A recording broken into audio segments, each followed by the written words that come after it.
Vamos continuar falando um pouquinho desse conflito aí, né? Já que é o hype do momento. E é claro, do ponto de vista do meu canal, que é o ponto de vista masculinista, tem muita coisa para falar a respeito disso. E em especial, nesse vídeo, eu queria falar, claro, sobre a descartabilidade masculina e a pressão para o autossacrifício, que é uma coisa especialmente indignante que cola muito ainda na cabeça de jovens, tá?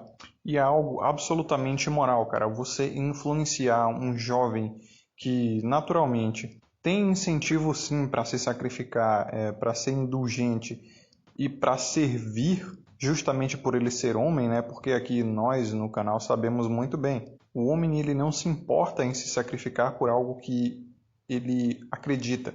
O problema é quando a sociedade cultiva na mente desse jovem uma crença falsa, baseado num valor de um feminino santificado ou de uma sociedade que merece salvação e merece a sua vida.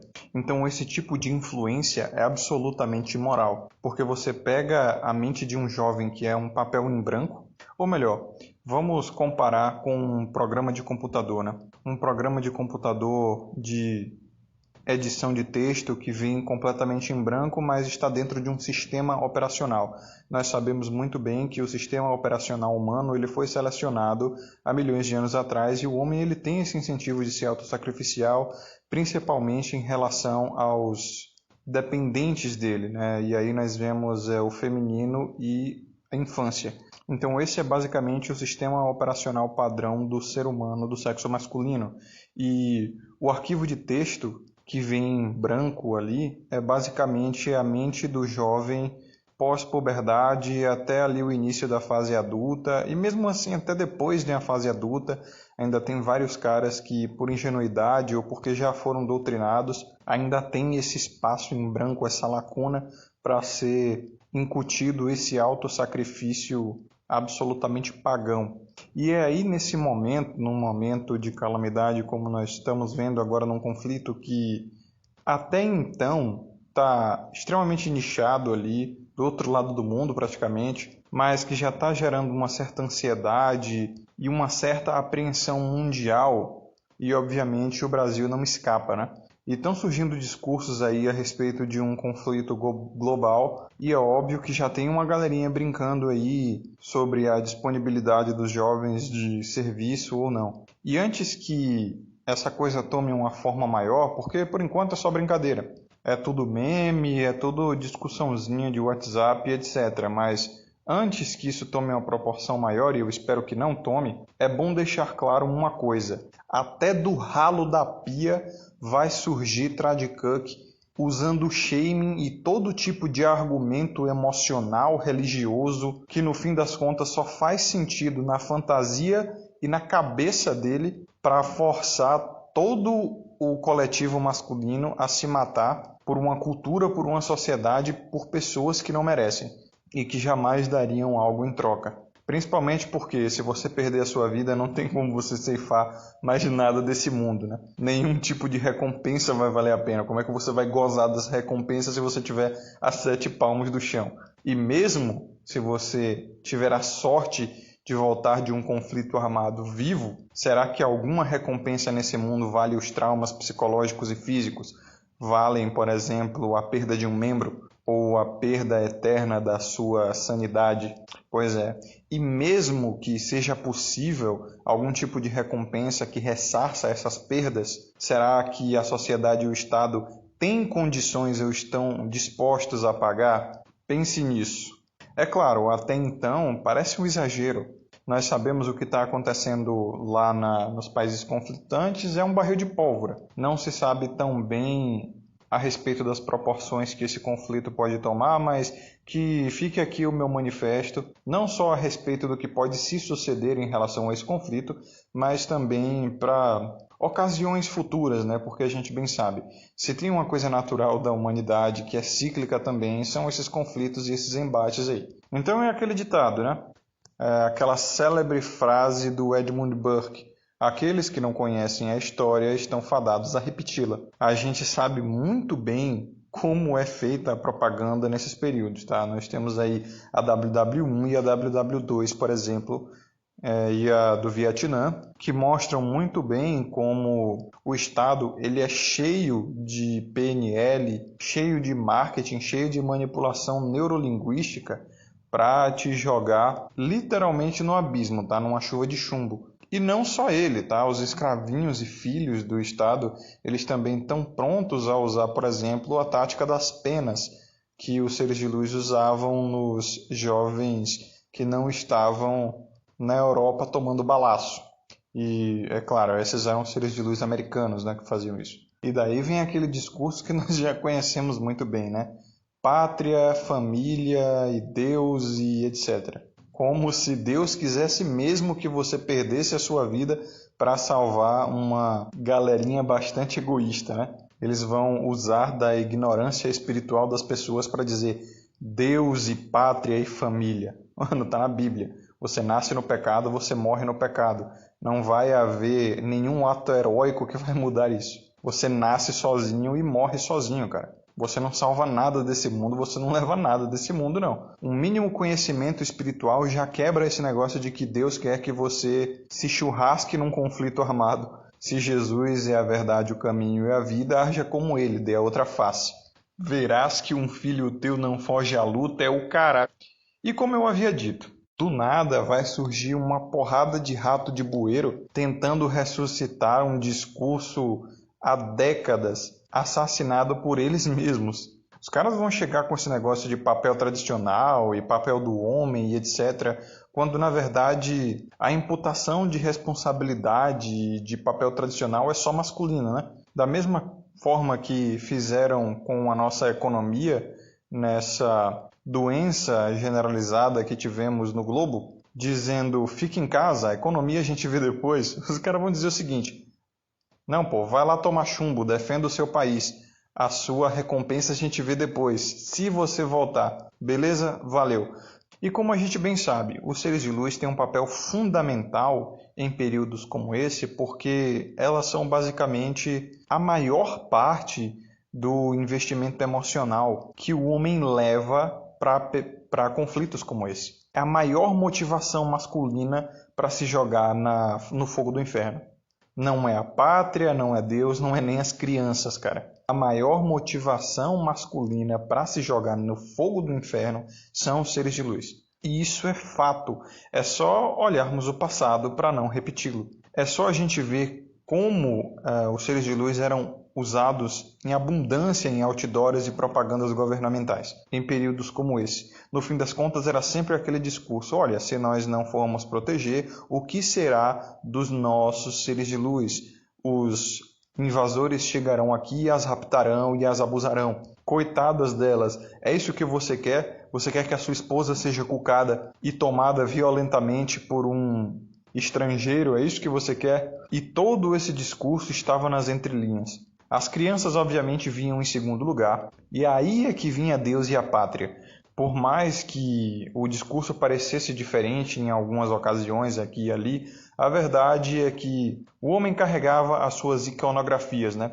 Ele levava, obviamente, o escudo da sua nação no peito, ele levava uma cruz, simbolizando, é claro, a sua crença religiosa, mas o seu item mais querido era, obviamente, uma foto da sua família, que dentre essas estava, obviamente, a foto da sua amada.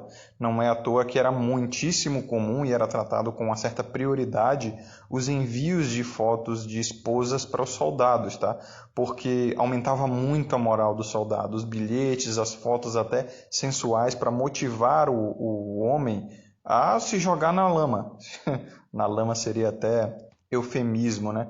No fogo do inferno, na chuva de chumbo. Então, assim, os seres de luz têm papel fundamental na ideologia de um conflito.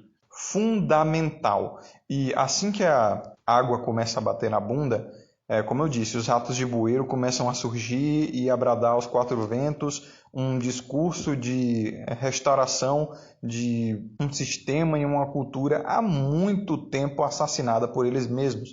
Os seres de luz vão começar a dar uma guinada para o conservadorismo, para a moralidade, para o papel de gênero e blá blá blá blá blá blá, e muito cara vai cair nisso, tá? Vai ser tipo uma quinta onda generalizada. Talvez até uma onda à parte, uma onda totalmente nova, porque se o que caracteriza a quinta onda é justamente o neoconservadorismo falso, aquelas que já passaram por um período bastante progressista e chegaram numa idade onde a barganha sexual já não é tão favorável, e a partir daí perceberam que o discurso femini afasta os homens, e ela não pode se dar a esse luxo, tá? Porque a barganha sexual já caiu, então ela percebe que o maior ganho está em dar uma guinada só no gogó, só na lábia, né, para o neoconservadorismo. Extremamente falso e leviano, tá? Totalmente eufemista e sofista. E o que caracteriza a sexta onda, como cunhou o nosso compadre Guaxinim, é a imputação da culpa de toda essa degeneração e progressismo do femimimi ao trens, tá? Que eu vejo mais homens fazendo do que seres de luz. Vários caras tradicons dizendo que não, veja só, a culpa é dos grandes homens cosmopolitas e tudo mais, elas são só ferramentas, elas também foram manipuladas e tudo mais. E o perigo mora justamente aí, tá? O perigo mora nos homens convidando mais a sexta onda do que os próprios seres de luz. Então, os caras já estão planificando o terreno, eles já estão montando a churrasqueira que vai queimar eles, cara. Veja o tamanho da estupidez desse argumento de que os seres de luz é uma ferramenta, ou melhor, são uma ferramenta, né? São manipuladas. O cara que diz isso é um soldadinho da sexta onda e mal percebe, porque é justamente a carta que elas vão usar quando a água bater na bunda realmente. Elas vão dizer, olha, realmente, cara, foram os professores, foram os moedinhas, foram os Illuminati, foram sei lá o que, não fui eu, entendeu? Eu sou um ser inocente que não tenho capacidade intelectual e, enfim, o homem é que realmente é o ambicioso e que tem essa capacidade estratégica de manipular e tudo mais.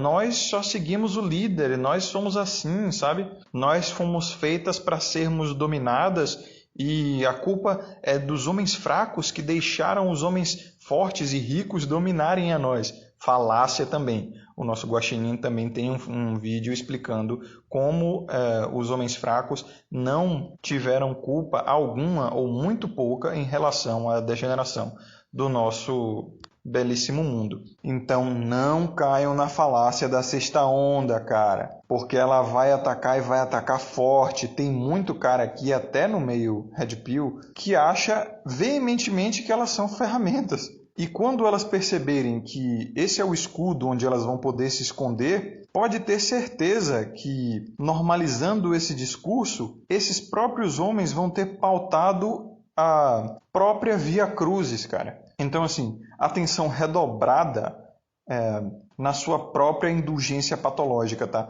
Porque essa vontade de não imputar responsabilidade aos seres de luz é algo tipicamente masculino, é algo tipicamente evolutivo, tá? Faz parte do apaixonamento, faz parte do investimento emocional. Lembre-se, nós homens temos a mania, a péssima mania de ver a nós mesmos como culpados, preferencialmente em relação ao feminino. Se existe uma forma de culpar a outros homens em vez de culpar o feminino, nós vamos escolher culpar outros homens, porque nós somos concorrentes por natureza. Nós não temos investimento emocional para com outros homens. Não fomos selecionados para ter empatia com outros homens, mas fomos muito selecionados para ser empáticos com o feminino, com os seres de luz.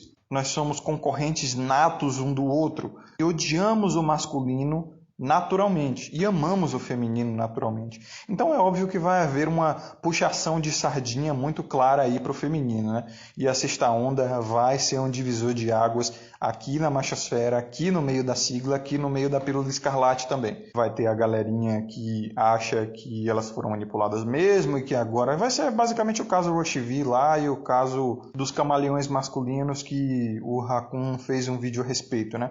Foram os caras da comunidade negra que começaram a perceber que a própria etnia estava sumindo porque os seres de luz estavam preferindo homens caucasianos, né? E aí eles falaram, não, agora está na hora da gente voltar para o casamento, entendeu? Porque a gente não pode deixar a nossa etnia sumir. É um papo racialista ali, bem bobo, e mostrou a verdadeira imagem dos caras. Eram relutantes que estavam só esperando a hora correta para voltar para o tradicional conservadorismo e voltar a escravizar outros homens. Os caras começaram a fazer shaming de novo, dizer que o homem tem que se responsabilizar mesmo e que nós não podemos deixar os seres de luz que são tão dependentes do masculino, né, à mercê de outros homens mal intencionados. Então, como eu disse, aqueles que não conhecem a história estão fadados a repeti-la. E para finalizar esse vídeo, eu quero também deixar claro uma introdução que eu quero fazer a respeito desse ano de eleição, né, que nós temos aqui. Há pouco menos de um mês atrás, o Guaxinim ele voltou a postar na plataforma da Megatron TV dele, tá? E ele fez um vídeo excelente a respeito de por que nessas eleições qualquer homem consciente não deveria mover um dedo, não só para votar em qualquer partido ou candidato que seja, nem mesmo para discutir política com quem não é do meio, com quem não tem a visão masculinista. Não faz sentido, porque tanto a esquerda quanto a direita, até mesmo o centro, por uma questão natural, não tem investimento para com o masculino. Nenhum deles vai olhar pelo masculino pelo mesmo motivo que eu expliquei há poucos minutos nesse áudio. Nenhum ser humano tem investimento para condescendência com o masculino. Toda a sociedade, toda a cultura humana, todo o imaginário humano, biológico, vê o homem como provedor de si mesmo, protetor de si mesmo e autossuficiente. Dane-se, eles têm que se virar e é por isso que ter expectativas em qualquer coisa além de si mesmo é infantilidade. Principalmente no que diz respeito à demagogia política. Não é o Bulbasauro que vai te salvar, não é o Amoledo, não é o Ciro Golpes, não é o Nunanivre, não é ninguém que vai te salvar, cara, além de você mesmo. Até a tua família viraria de costas para você se fosse necessário, tá? Veja, por exemplo, os relatos que a gente tem aqui na machosfera, cara, de mães histriônicas e narcisistas, até de outros homens também, tá? Pais e irmãos e etc. Eu vou deixar aqui na descrição também para vocês verem o relato do Yanni Kirigai a respeito da Matrix familiar. Um vídeo excelente, extremamente pesado, uma black pill sinistra também, tá? Que comoveu até ele na gravação do áudio, cara, porque é uma história extremamente pesada. O Yanni, ele só tomou porrada da vida. Então não há mestre melhor do que aquele que é o mais calejado, né? Vejam o vídeo dele e se liguem, cara. Não se sacrifiquem por nada que vocês não acreditem. Chequem as suas crenças para ver se não são influências de outrens, tá? Influências exclusivas. E lembre-se sempre, você é o seu maior tesouro. A sua liberdade e a sua integridade física, a sua saúde, vem sempre em primeiro lugar. Não existe bem maior do que você mesmo. O seu corpo, a sua mente e a sua alma. Não dê isso em vão. Sabedoria sempre. Um forte abraço. Aqui é o Coruja e vejo vocês na próxima.